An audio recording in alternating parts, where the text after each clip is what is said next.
to bridge directly. So you need dream interpreters, I guess, and that's where Pakistan and Qatar fall into place. Their job is to, try to cobble together some sort of understanding between these two entities that can bring about a shared objective. But the problem is there is no shared objective. Donald Trump's objectives are purely political in nature, how they impact him here at home. Iran's objectives are purely, selfish in nature, to be honest. They have every right to be selfish, but it's about how this benefits Iran. Iran, which is the aggrieved party. Iran, which was attacked, a surprise attack, an act of perfidy by the United States and Israel on February 28th. And, never the two shall meet, apparently. I mean, even if a temporary agreement is reached, understand that even, some of the text that the Iranian media has been publishing talks about issues being pushed off.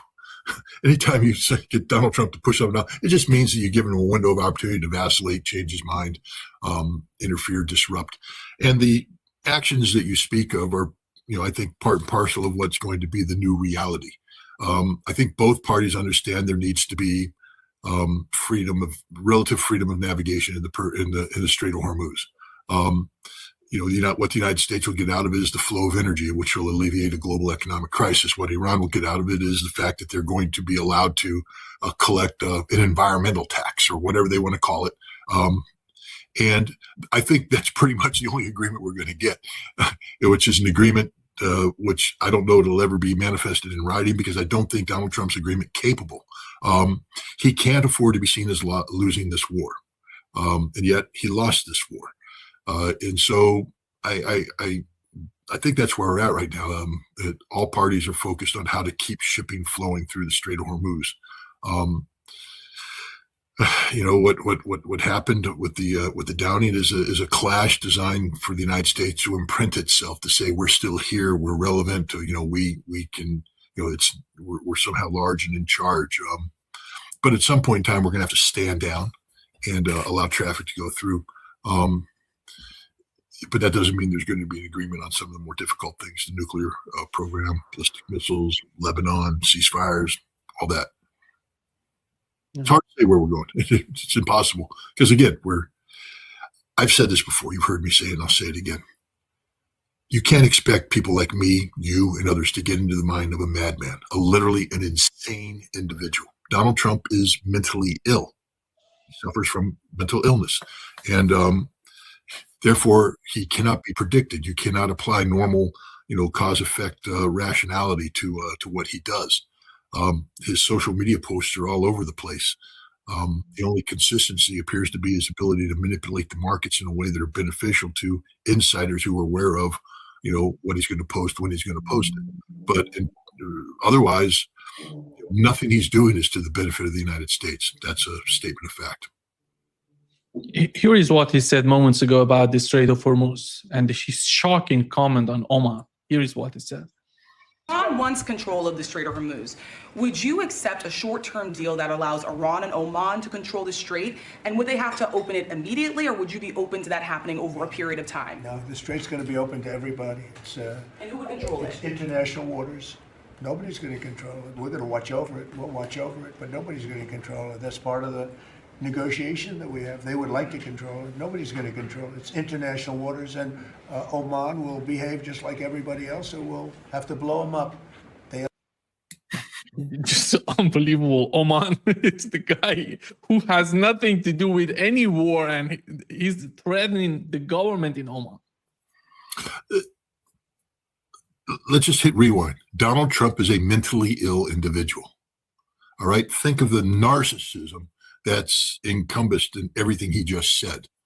We will watch over it. Really? Is that your job, Donnie baby? Who appointed you to be the guardian of the Strait of Hormuz? This is his own little fantasy world. You tried that, Donald, and Iran spit slapped you. You lost. You can't open it up.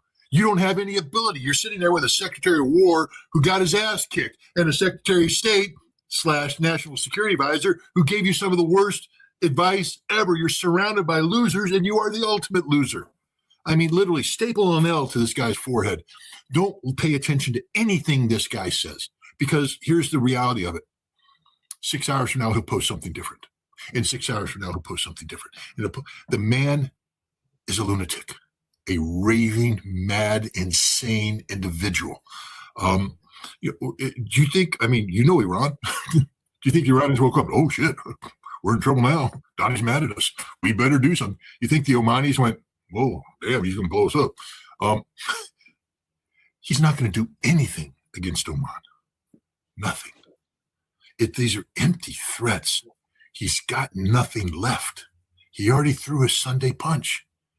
You know, he got into the ring with Mike Tyson and he gave it the best shot, hit him in the jaw. And Mike Tyson went, let's go. That's it. That was your best punch. You ain't going to knock Mike Tyson out. You're not going to knock Iran out. That's the reality.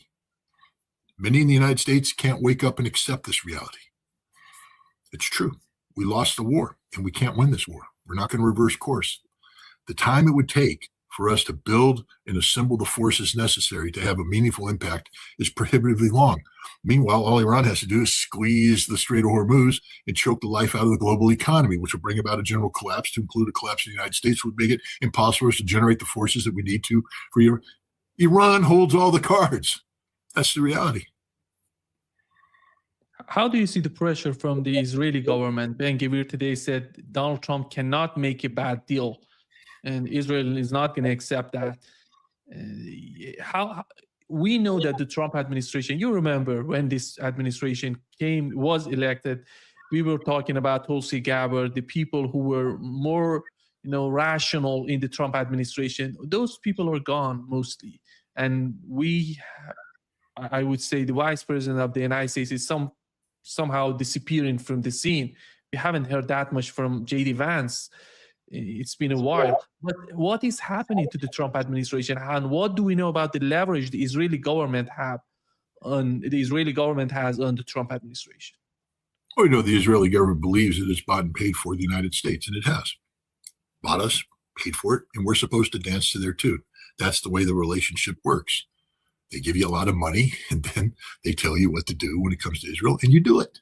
Contractual relationship, straight up. They bought Congress, spent $100 million last election cycle to buy Congress.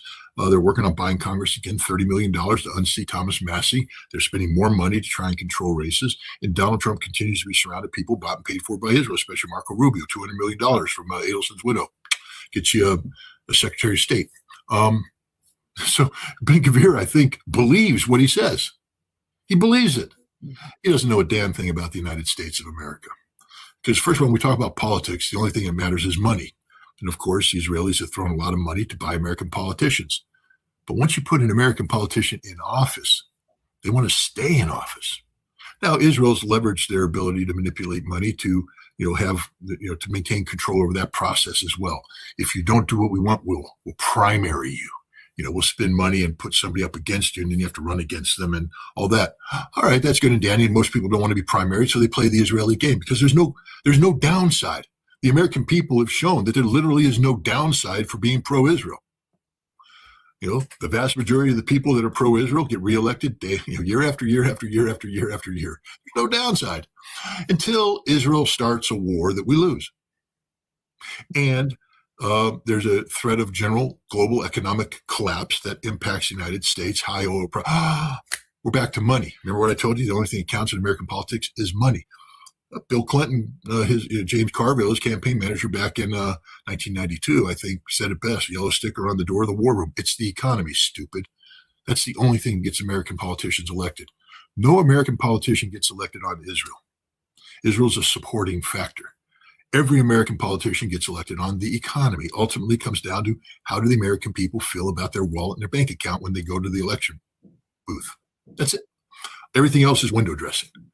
If you have two sides that are playing the same economic cards, then you can pick, gun control, abortion, Israel, and these things to help tip it over. But the bottom line is it's the party that the Americans feel is going to generate more money in their bank account at the end of each month.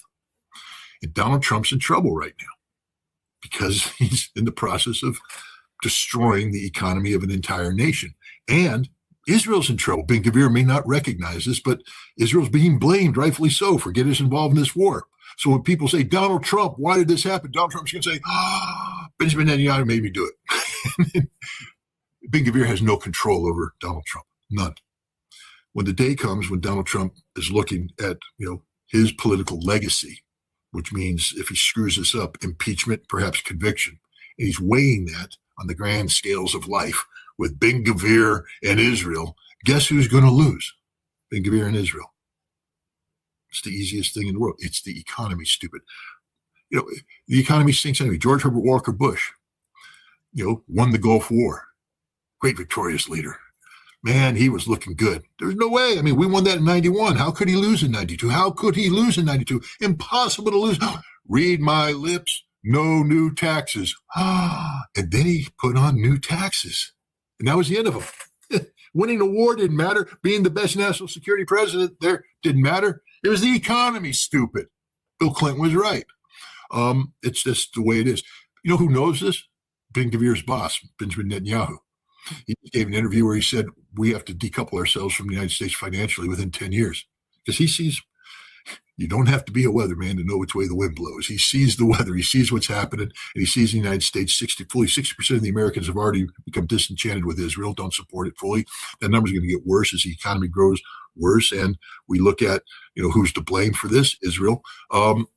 And he recognizes at some point in time, America is going to cut the umbilical cord. Ben-Gvir is wrong. Israel can't dictate squawk to the United States unless the United States wants to be dictated to.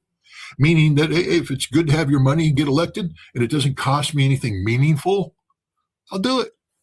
But the moment it costs me, the moment I have to pay a price domestically, politically for supporting your failed little nation, we'll cut it in a heartbeat. Cut it in a heartbeat. And so Ben-Gvir's dead wrong. Netanyahu knows the truth, that eventually America is going to cut Israel off. And if Ben-Gvir wants to play stupid games in a period of immediate political crisis for the President of the United States, who's looking at a disaster in the midterms, he'll find out the hard way that Israel has no cards in this game, none whatsoever. Smotrich yesterday said that Benjamin Netanyahu forced the United States into this war.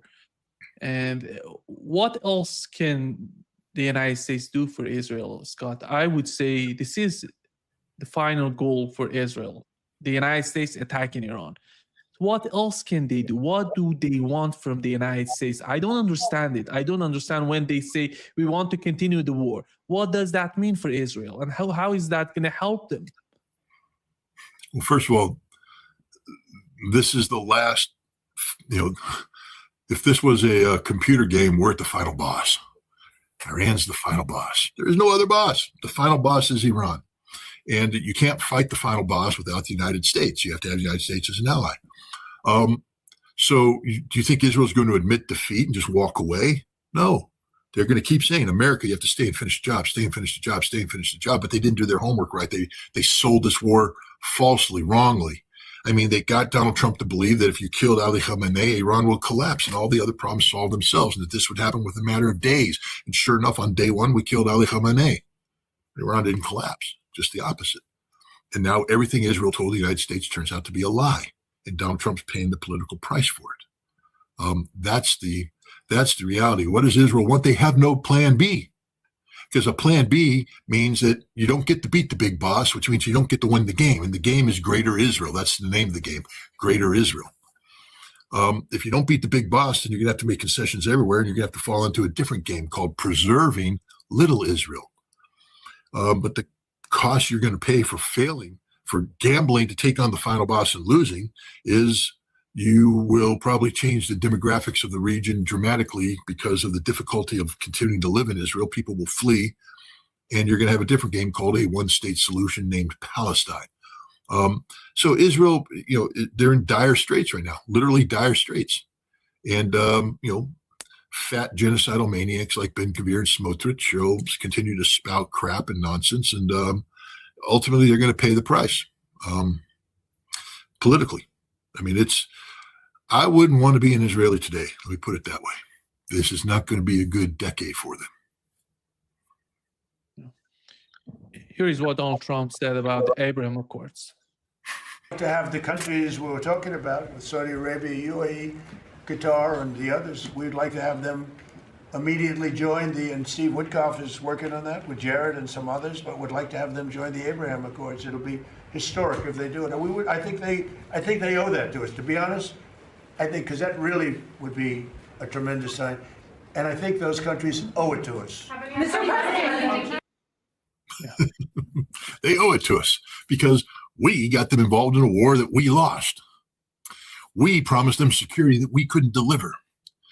We created a situation where they are now living under the threat of national extinction because of America. They owe it to us to give us, to buy into a policy that's all about Palestinian genocide and the elimination of any possibility of a Palestinian state, shifting the blame away from Israel onto the Gulf Arab nations. That's what they owe us. Donald Trump is the most, again, he's insane. Okay. We have to stop treating him like he's a normal human being. That's an insane man there. No rational human being can make that claim. They owe it to us. They don't owe anything to you, Donald. None. I mean, do you understand the insanity that's inherent in that statement? This man is not well. And the fact that Hegseth and Rubio sit there compliantly, nodding and they're not well either. They're facilitators of insanity. There was a time when people made fun of Joe Biden for, cruelty to the elderly by keeping Joe Biden in play when he's clearly out of it. Well, we have a situation now where you have people who are facilitating the mentally ill. And most people would say that that's abuse. But it is abuse of a nation, abuse of the world by this clinically insane individual who thinks that he's owed something that nobody ever bought into in a major way. I mean, the Saudis have clearly linked, the Abrams Accord to Palestinian statehood. And if you're not going to give Palestine statehood, then why do you think the Saudis are going to do something for you? He's a sick man. Donald Trump is a sick man. He's not well. And unfortunately, people aren't executing the 25th Amendment. He continues to function as the chief executive. And therefore, this sick man, when he tweets or posts and when he speaks, we have to listen to him. But try to breathe common sense and rational, analytical structures into what he's saying. You can't do that. You can't do that. Nothing he says makes sense. He lives in a fantasy world. We know during the Biden administration, we talk a lot about the war in Ukraine. We knew who was in charge, who's doing this, who's doing that. Anthony Blinken, Jake Sullivan, Victoria Nuland, all these people who were somehow in charge of some sort of policies when it came to Ukraine and foreign policy. Right now, many people are asking, who's in charge in the Trump administration? Is Donald Trump himself? Because look at Pete Hegseth today. I don't believe that this guy is making any sort of policies, but, following the orders of Donald Trump. Marco Rubio, the same. You see no sign of Marco Rubio's policies when it comes to Ukraine, when it comes to the Middle East. He's not even negotiating on any of these two fronts. And we've seen him in Armenia signing a deal. Nobody seems to understand that. But after all, you don't see Rubio participating in major issues of the foreign policy of the United States. Who's in charge? Is it the Israeli lobby by the influence they have on Donald Trump? Is it Donald Trump himself deciding about these things? What is your assessment of that? Well, it's not the Israeli. The Israeli lobby had, got us involved in this war, but we lost the war and Israel no longer has a vote. I mean, let's just be clear about it. Israel has no vote. They can scream, they can shout, but they're irrelevant. This is about domestic American politics. That's what drives Donald Trump. And if he can't sell it to a domestic American audience, he pays a political price. So let's forget about Israel. I mean, again, let's talk, Hegseth. Hegseth promoted a war that can't be won. You should be paying the price. Hegseth is sitting there listening to Donald Trump. NATO didn't come to our assistance, so we're going to start drawing down in NATO, and we're going to do. And Hegseth's like, okay. And we also are facing a monetary shortfall. We're out of money. We don't have any money left. We're putting a heavy brigade out of Texas onto ships, sending them off to Poland to do this 9-month rotation. It's going to cost us an arm and a leg. And Trump's unhappy with Europe. We're canceling it. Pete Hegseth. We're canceling the 4,200 troops heading to Poland. We're canceling it. Not going to happen. The heavy brigade isn't going. It's done. And everybody's like, wow, look at the United States actually taking, action based upon statements made by the president. Then the president comes out and goes, nah, we're transferring 5,000 troops to Poland. Now imagine me, the Poles going, what the hell is going on here? Imagine being the average American who doesn't know anything about anything, because the average American is going 4,200, 5,000. I mean, it's a write-off, right? No, the Poles know the truth. So those 4,200 guys, part of that rotational brigade, is part of a negotiated systemic approach to America providing military assistance to a larger NATO deterrence posture in the region. So every 9 months, we rotate in a heavy armored brigade. And we have status of forces agreement built to do just that, that are very comprehensive, because we have to bring our ships into Hamburg. We have to offload the material, then get it to Poland. So we've negotiated ways to make this happen, customs-free transfer of power, the whole thing. Then they get in there, and we have status forces agreement on where they stay, how they operate. This brigade doesn't stay as a brigade. We send it off to train in the north. We send it down to train in the south. We move it all over Europe. And then 9 months later, it rotates out. Another brigade rotates in. And we keep a heavy brigade there. That was the idea. The 5,000 troops that Trump's talking about is a brigade, a striker brigade, I believe, that's based in Germany. It's a striker brigade. It means it's light armor. It ain't a heavy armor brigade, but it's 5,000 troops. There is no status forces agreement with Poland to do that. You can't just make it interchangeable. We're talking not temporary rotation. We're talking about the permanent relocation, which means now we need the kind of status forces agreement that we have with Germany, negotiated over the long term. What happens to the families that live there? Do we now build base housing? Who's going to pay for the base housing? We're talking about billions of dollars of infrastructure that they put in before we can begin to think about transferring these 5,000 people. And more importantly, Congress has to approve all this, and Congress hasn't been consulted on this whatsoever. Even Trump loyalists are saying, we never heard about this before, and it ain't going to happen. So what Poland's seeing, the reality from the Polish perspective is, we ain't getting 4,200 troops, and those 5,000 troops ain't never going to show up here, so we're getting nothing. That's the reality of Trump policymaking. This is the insanity of the system. It's just crazy stuff. Look at Marco Rubio. He was Secretary of State and National Security Advisor. I mean, supposed to be Henry Kissinger. Like, he received a phone call from Lavrov, and Rubio's like, I don't really want Lavrov. You're going to take it. Okay, I'm taking it. Then Lavrov says, this is what's going to happen to Kiev. This message needs to get to the president. Rubio doesn't have to say, well, you can't talk to me that way. You're not allowed to threaten people. Rubio, like, no, get it to the president. Because this is the reality. Donald Trump has literally neutered his cabinet, cut their balls right off. Sorry for the language, but that's what neutering is. He's emasculated them. None of these people play the role of traditional cabinet. The only person who tried to, Tulsi Gabbard, had to resign. Now, ostensibly for the health of her husband, and I'm not denigrating that. It's real, but people have managed with sick relatives to stay in office when they're feeling well. But Trump was unhappy with her because she dared contradict him on some big ticket items like Iran and its nuclear program. And she was disinvited to, participate in broader discussions about Ukraine, about the war in Iran, et cetera. So she resigned. You can't cut off her balls because she doesn't have any, and yet as a woman she has bigger balls than everybody else in the cabinet. She's more of a man than half the men there because at least she stood up for something and had integrity, and ultimately confronted with the failure of the president to live up to his duties and responsibilities as commander-in-chief. She did the honorable thing and resigned. All of these cabinet members need to resign or invoke the 25th Amendment and get rid of this crazy man, but they're not going to do that. Who's in charge? I'd like to say Donald Trump, except he's insane. So nobody's in charge. Literally nobody's in charge. You can't say Donald Trump because he changes every 6 seconds. That's what happens when you have an insane man, a schizophrenic narcissist, who you can literally get him to make a decision simply by threatening his ego. Do you understand how dangerous this is? How easily manipulated this man is?